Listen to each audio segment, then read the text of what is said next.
добро е што парламентарното мнозинство одлучи да одобри јавниот обвинител да дојде, како што не одлучи да одобри кога го баравме да дојде, кога го предлагавте за уставен судија. Дали е сега во ред формулацијата? Благодарам.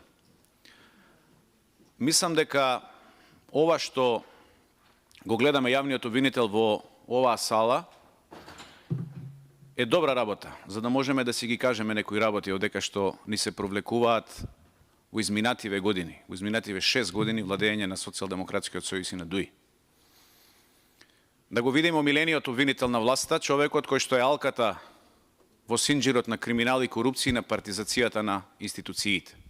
Човекот кој што со ништо не допринесе да се подобри перцепцијата за борбата со корупција, туку напротив, човекот кој што е директно одговорен за падот на Македонија на листата на Transparency International, човекот кој што е директно одговорен за тоа што обвинителството во најновата анкета на ИРИ е 15 рангиран од 15 институции и организации, значи од 15-15, само со 3% во маргините на статистичка грешка. Тие што се бават со статистика знаат што е тоа. Човекот кој што со ништо не допринесе Македонија да заличи на една држава за која што ветувавте вие како парламентарно мнозинство во 2015-16, кога се боревте да дојдете на власт, дека ќе биде држава на еднаквите, држава на праведните и држава во која што ќе владее правото. И сега тука го слушаме како ни образложува се правда позади одредени законски решенија, односно членови, не сака да ја каже вистината. А вистината е една. Тоа е политиката има целосна контрола врз овој јавен обвинител. Овој јавен обвинител не носи никакви одлуки, за ништо не го прашуваат, само му ги даваат решенијата и тој ги спроведува. Ова што денеска е на дневен ред, неговиот извештај за работата на јавното обвинителство во 2021 година, внимавајте, пред нова година сме, 2023 доаѓа, ние зборуваме веќе за минатата година. Му требале 7 месеци, по 3 страници пишувале на ден, и во месец јули да ни достави извештај. А ние пак дури во декември да го разгледуваме тој извештај. И сега што фајде од тоа разгледување на извештајот? Дали можеме да извлечеме некакви поуки? Исто како минатата година што излековме. Очигледно е дека ќе се согласиме со се што ќе кажеме и на крај кучињата лаат, караванот продолжува да си врви, а Македонија тоне.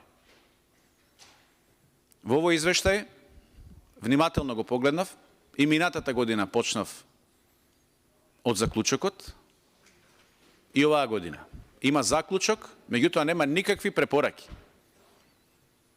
Обвинителот кој што бил судија, кој што поминал мал милион позиции во јавното обвинителство, не знае дека на крај на секој извештај треба да има препораки. Препораки по кои што ние треба да дискутираме. Или треба да дискутираме сега за статистиките кои што ни се тука доставени. Бројки. Бројки кои што ние не сме експерти, не можеме да ги толкуваме. Во најголем дел можеби ќе се согласиме со тоа што пишува таму во статистиките. Меѓутоа, зошто е тоа така? За тоа е одговорен првиот човек во обвинителството. Социјалдемократскиот сојуз и ДУИ, кој што го избра овој обвинител, во ова собрание, не допринесува со ништо за да ја подобри состојбата.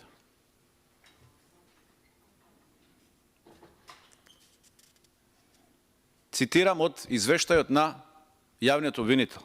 Согледувајќи ги податоците за предметното работење на јавното обвинителство, висшите јавни обвинителства, основните јавни обвинителства и на основното јавно обвинителство за гонење на организиран криминал и корупција, може да се заклучи дека во извештајната 2021 во предметите постапувано е ажурно и стручно. Ажурно и стручно болдирано. Согласно задолжителното упатство на јавниот обвинител, итно се постапуваше по предметите, внимавајте кои, за кривични дела со кои се загрозува здравјето на граѓаните. Значи, она од ковид ситуацијата. Некој дедо, односно некој повозрасен граѓани што не носел маска, сме го казниле, сме го изгореле, така кажано народски, а овој што го трга од кривична пријава, што му го бришаа името, знае обвинителот за кој зборувам, тоа е Вице Заев, Во кривична пријава му го избриша името, за тоа не се постапува. Тоа не е итно. За братот на поранешниот премиер. Итно е да го казниме тој што не носел маска. И со тоа да се гордееме тука да пишуваме во извештаите. Да ја оптеретуваме и хартијата и да го оптеретуваме ова собрание. Си напишал обвинителот: во овој извештаен период успешно се справува со својата надлежност во борбата со криминалот. Луѓе, успешно се справувал со криминалот, а денеска ни доаѓаат тимови од Америка да ни кажат дека сме заглебени до гуша во криминал и корупција. И никој не реагира. Сите се согласуваме овдека. Власт, опозиција.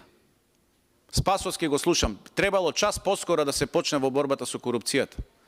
Владата 2019 формираше оперативен тим за борбата со корупција. Ништо.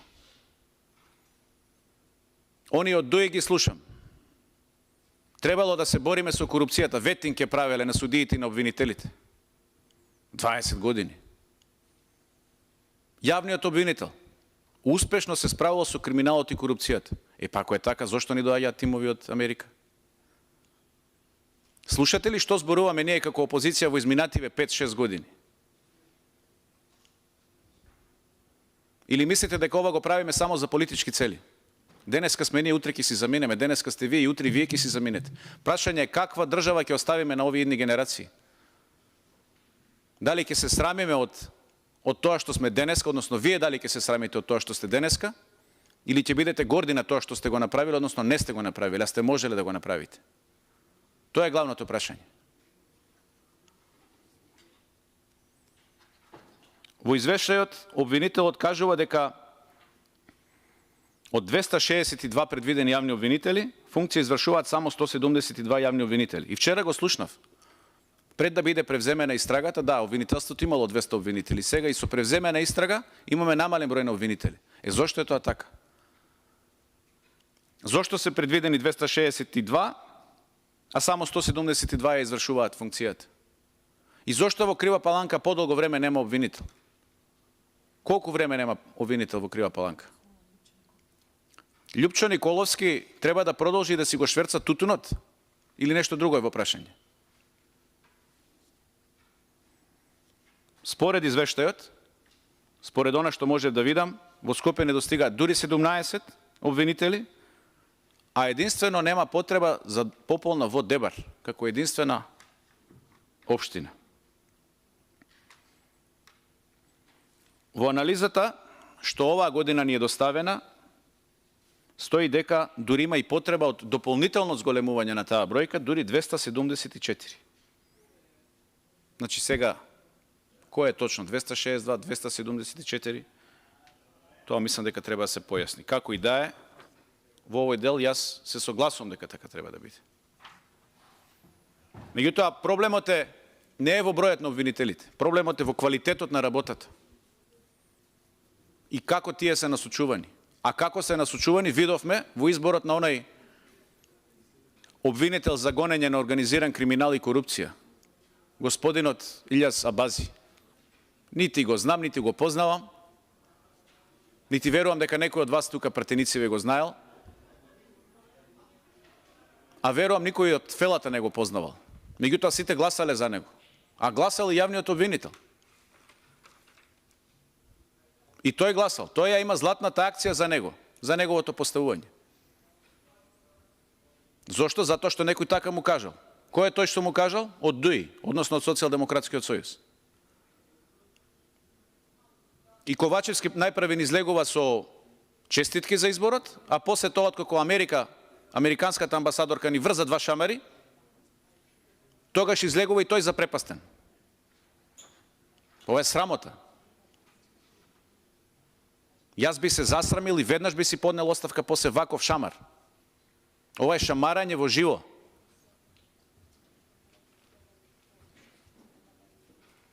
Сме се нафатиле да вршиме најодговорни државнички должности. Станавме членка на НАТО, сакаме некакви преговори да почнеме со Европската унија, а си тераме партии.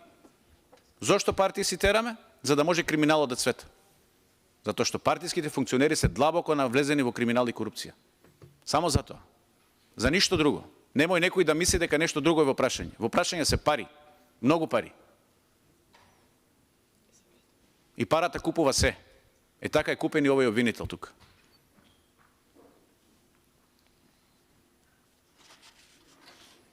Понатаму, во извештајот стои дека недостигаат и одреден број на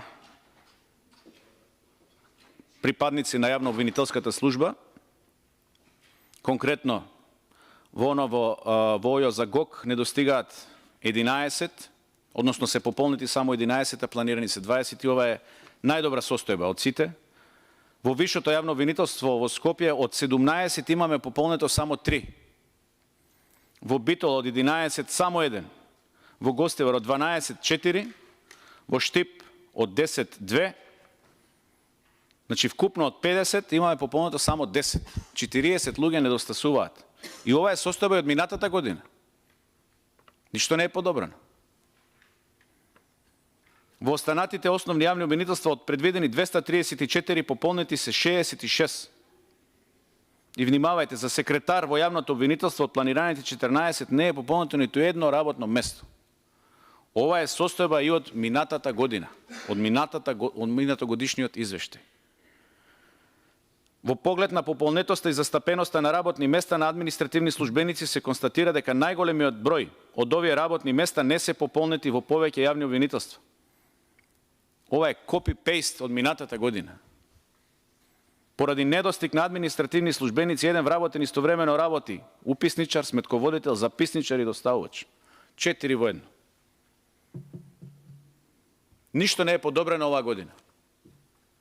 Кој е одговорен за оваа работа? Власта, парламентот, владата или обвинителот? Тоа треба да се напише. Дали се барани средства? Дали не се одобрени средствата или средствата се одобрени, а некој не бил способен да го тоа реализира? И сега секоја година ние вака ќе си пишуваме извештаи, ќе си доставуваме до собранието, ние тука ќе си дискутираме, некој малце може ќе каже нешто повеќе од што треба, некој помалце и ќе си помине. И така ќе ни помине мандатот ние. Битно корупцијските скандали ќе ги покриваме, криминалот ќе го покриваме и на крај ќе се наместиме, ќе бидеме уставен судија. Битно е времето да помине. Еве ја изјавата на јавниот обвинител, поврзано со недостатокот на луѓе.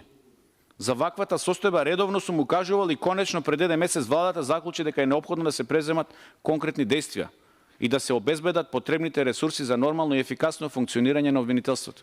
Ова ви изјава дадена на 23 април, минатата година. Обвинителот бил кај владата, разговарале, овие му прифатиле. Што му прифатиле, ајде да видиме. Почнувајќи од 2014, одобрените буџетски средства и покри искористувањето на сите законски механизми, одобрениот износ на наменски буџетски средства континуирано не ги задоволува потребите.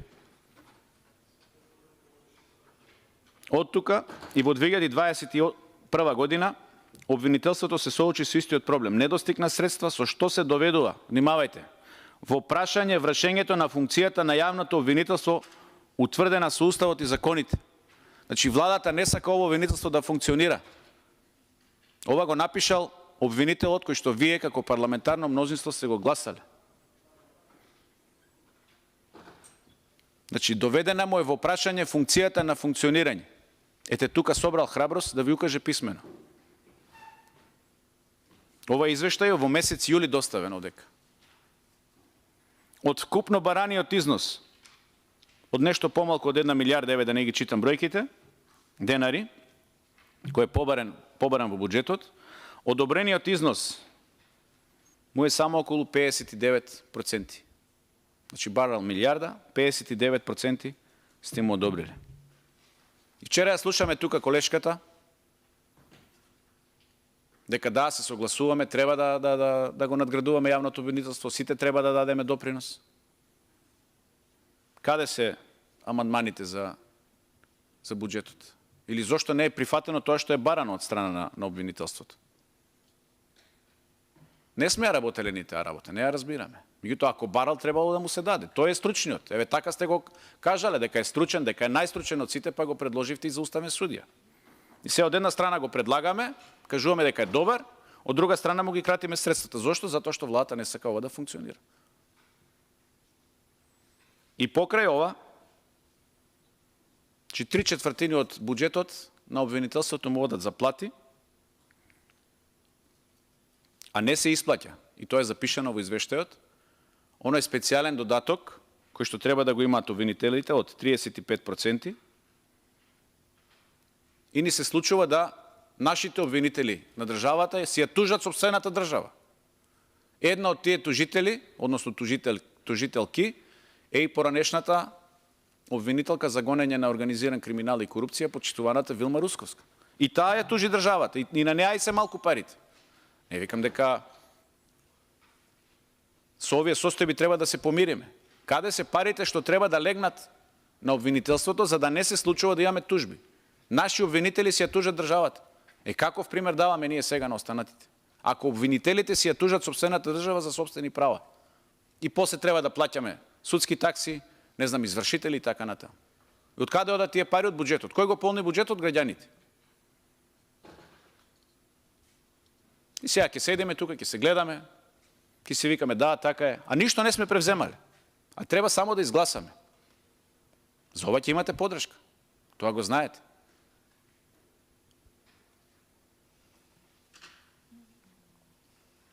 Самиот обвинител во извештајот напишал: основано може да се констатира дека буџетот на јавното обвинителство на Република Македонија нема развојна компонента.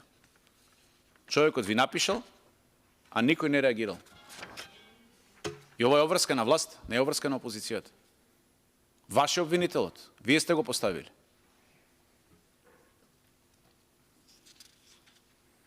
Друга работа е што обвинителството не е финансиски независно. И тоа е проблем кој што треба да се разгледа и на повисоко ниво. Затоа што со тоа што обвинителството е финансиски зависно, јасно се укажува кој го контролира. И јасно се кажува до каде може да оди. Во делот на односи со јавност во извештајот стои дека на 26 март основниот јавен обвинител на основното јавно обвинителство за гонење на организиран криминал и корупција одржала пресконференција на која што ги информирала медиумите и јавноста за деталите од предметот под назив Планина. И тоа е она позната акција во која што се брка, односно се гонеа некакви наркобосови, криминалци. Акција која што беше пробиена во јавноста. И тогашната обвинителка кажа дека акцијата е пробиена од врвот на Министерството за внатрешни работи. Значи имала информации такви. Од врвот на Министерството за внатрешни работи. Значи не кажува обвинителство од кај неа, не кажува некој од полицајците што биле на акцијата, туку од врвот. И тоа е минатата година. Значи не оваа година, тоа е минатата година. До денеска никој не е одговорен за оваа работа. Што фативме во таа акција? 100 грама кокаин. 100 грама. А државата ни е полна со дрога. И тоа сите овие што излегуваат по ресторани, по кафичи, по кафулиња, знаат дека на секој чош има дрога. Врие од дрога. И како се бориме ние со дрогата? Ки си ги пробиваме акциите. Зошто? Затоа што тие што се главни одговорни за дрогата, плаќаат. Плаќаат кај овие што треба овој обвинител тука што седи пред нас да ги апси.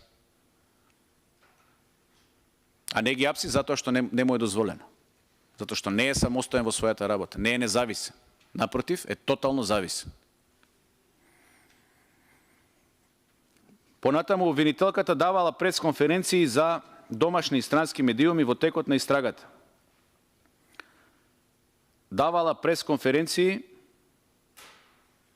односно учествувала на регионални и отворени дебати, дигитално правосудство, нова ера на реформите во македонскиот правосуден систем. Значи, дигитално правосудство. Све решивме, уште да останавме, дојде ред да се дигитализираме.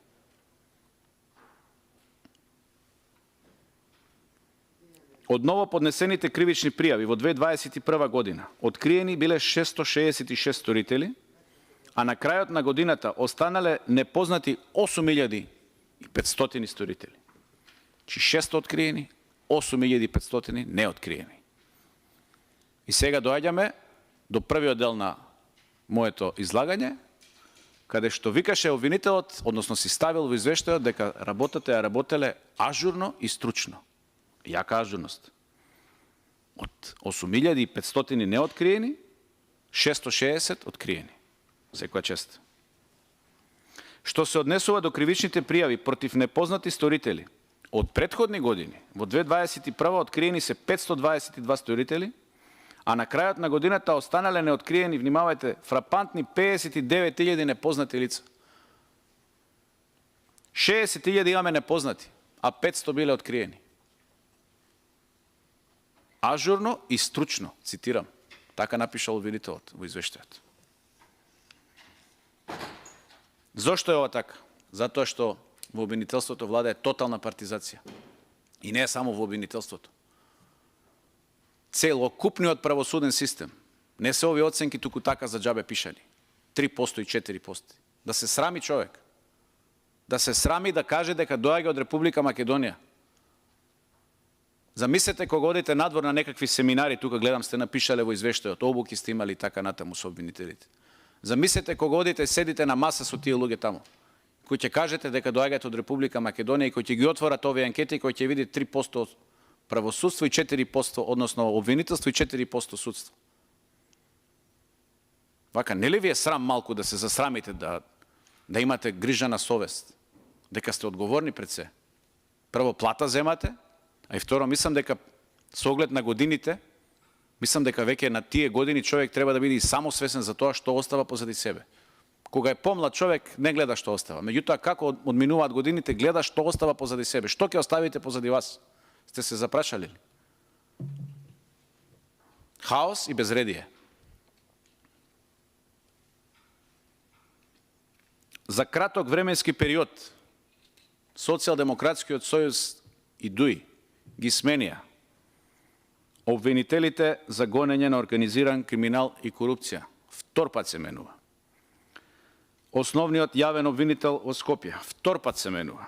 Државниот јавен обвинител, председателот на Уставен, на Управен, на Врховен, на Апелација, основните судови, Судскиот совет, Советот на обвинители.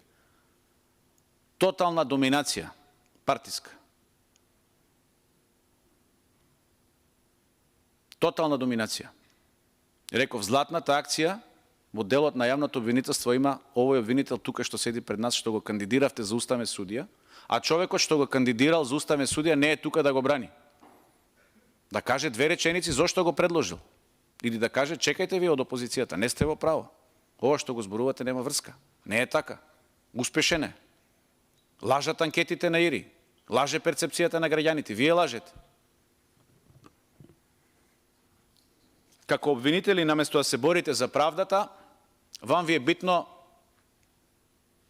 припадниците на опозицијата да ги гоните и оние што ја поддржуваат да ги испозатварате со драконски казни. Драконски казни зборувам за клоца удрена. Јас насилство никош не сум оправдувал. Иако можеби сум го практикувал во одреден период на поранешната кариера. Меѓутоа, не може за удрена клоца човек да лежи 15 години затвор. Тоа е недозволено. 15 години затвор. Ги направивте луѓето политички затвореници, ги направивте терористи од изманипулирана толпа, свесно, партиски, наведена, договорена од поединци од врвот, луѓе сега отплаќаат по 300 години затвори. И тоа е срамота за тероризам.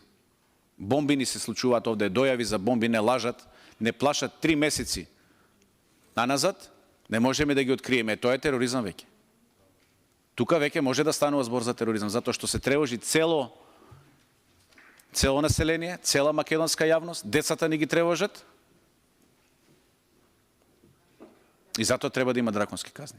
Ама за ова, да ги направите луѓето терористи, да ги набедите дека сакале некого да убиваат, дека сакале да го тероризираат системот, е крајно неодговорно.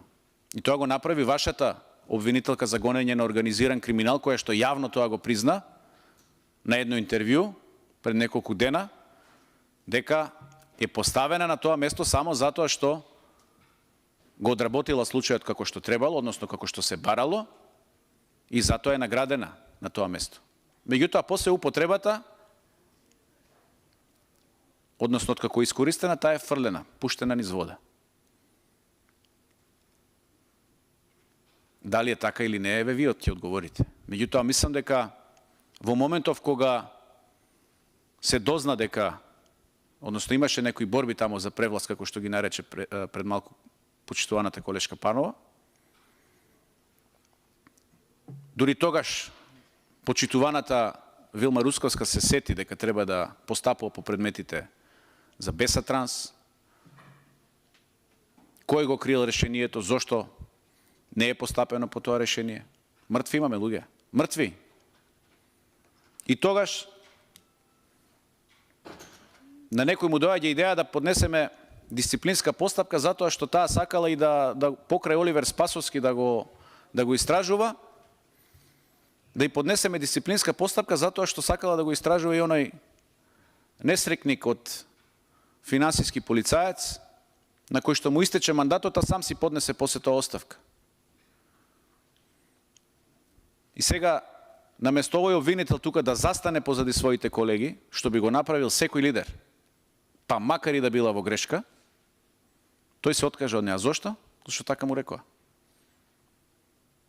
Што е поважно, обвинителе, да се води правото и правдата или да се штитат партиските интереси, кои што во основа се криминални интереси? Како можела Вилма Русковска доскоро да ви биде прв соработник, а тоа го видовме и во случајот со договарањето на еден затвореник, односно од каде дали да лежи в притвор дома или сте ја нарушиле, сте го прекршиле законот, сте ја прекршиле процедурата, ниту вие, ниту Вилма Русковска имате право тоа да го правите. Многу добро го знаете законот, кој има тоа право да го договара, а тоа вие сте го направиле. И сега, кој против кого ќе покрене постапка? Кој против вас сега ќе покрене постапка затоа што сте го прекршиле законот? Никој. Очигледно.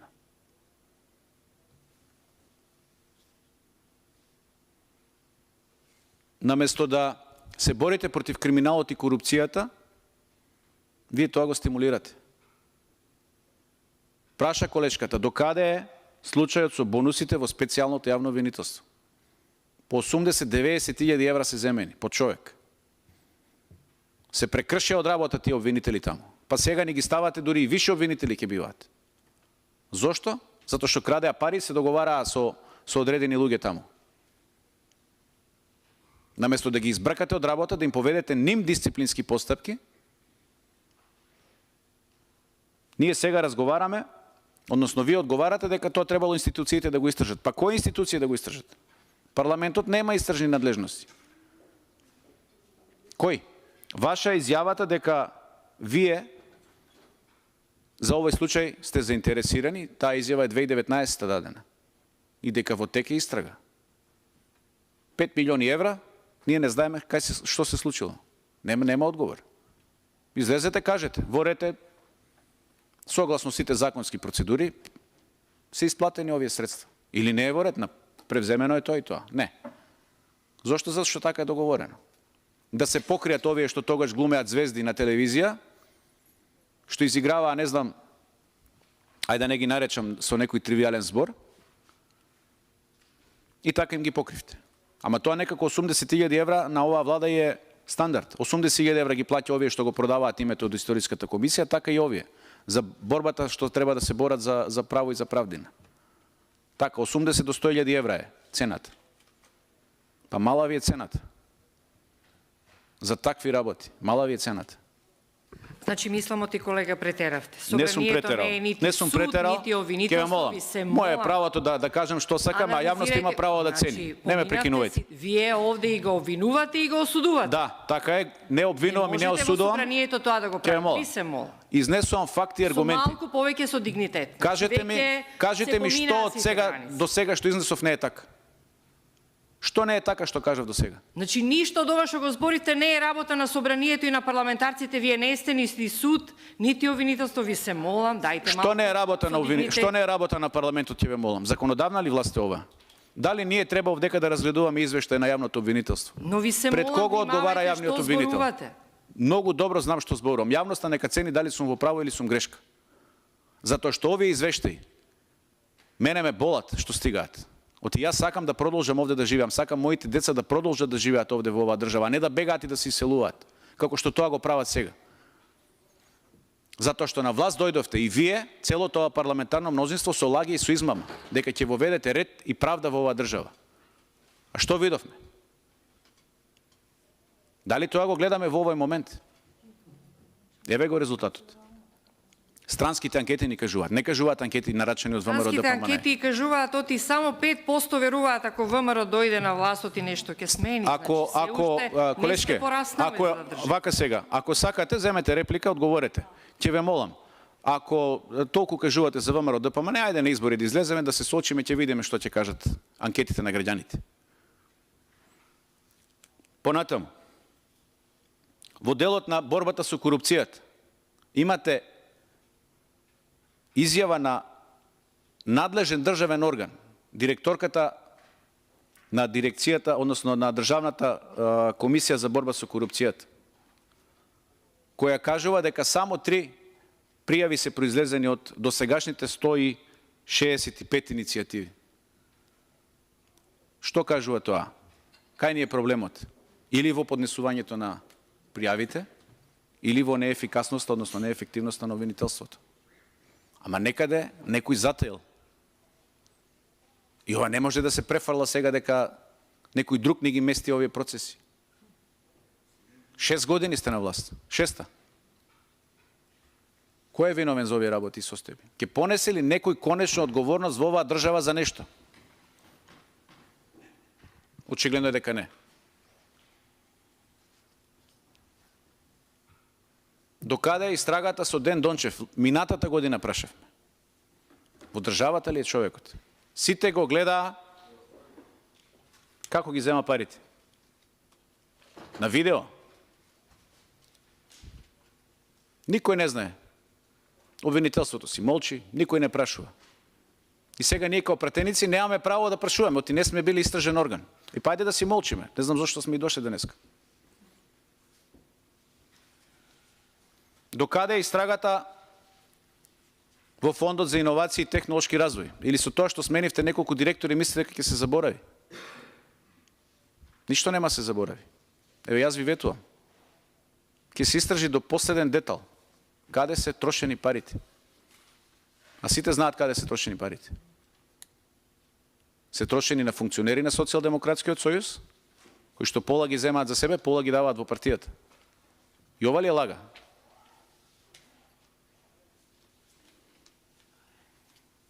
Доаѓаме до крајот. Докаде е главната постапка со прислушкувањето во јавното обвинителство? Кој прислушкувал? Кој го наредил